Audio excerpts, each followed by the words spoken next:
ఈ car race కేసులో నిందితుల ప్రాసిక్యూషన్ కు గవర్నర్ అనుమతి ఇచ్చిన నేపథ్యంలో వారి పాత్రకు సంబంధించిన నివేదికను ఏసీబీ రూపొందించింది.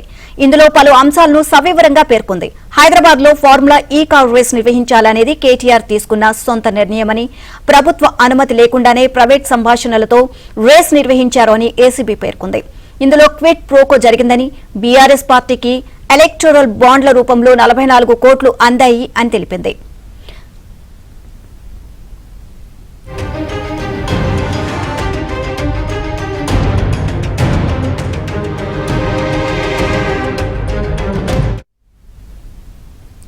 ఆనాడు మంత్రిగా ఉన్న కేటీఆర్ సొంత నిర్ణయాలు తీసుకున్నారని, అక్రమ పద్దతిలో అనుమతులు మంజూరు చేశారని, అధికారాన్ని సొంత లాభం కోసం, రాజకీయ లబ్ది కోసం వాడుకున్నారని ఏసీబీ ఛార్జ్ షీట్ లో పేర్కొంది.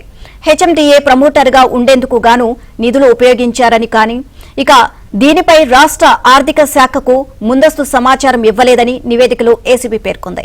బిజినెస్ రూల్స్ ప్రకారం అప్పటి ప్రభుత్వ ప్రధాన కార్యదర్శి, ఆర్థిక శాఖ మంత్రి, నాటి ముఖ్యమంత్రికి ముందస్తు సమాచారం ఇవ్వలేదు అని తెలిపింది.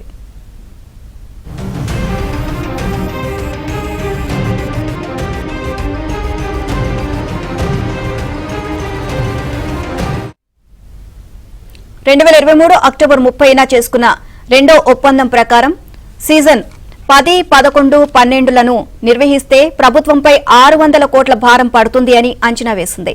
హెచ్ఎండీఏ ఇందులోనికి రాకుండా ఉంటే బాధ్యత అంతా ఏస్ నెక్స్ట్ జెన్ మీదే ఉంటుందని, పథకం ప్రకారమే నేరానికి పాల్పడ్డారని ఏసీబీ స్పష్టం చేసింది. నీల్సన్ నివేదిక అంటూ కేటీఆర్ రాష్ట్రానికి 700 కోట్ల పెట్టుబడులు వచ్చాయని చెప్పారని, కానీ వీటి వివరాలు కోరితే ఆ కంపెనీ ఇవ్వలేదు అని ఛార్జ్షీట్లో ఏసీబీ తెలియజేసింది.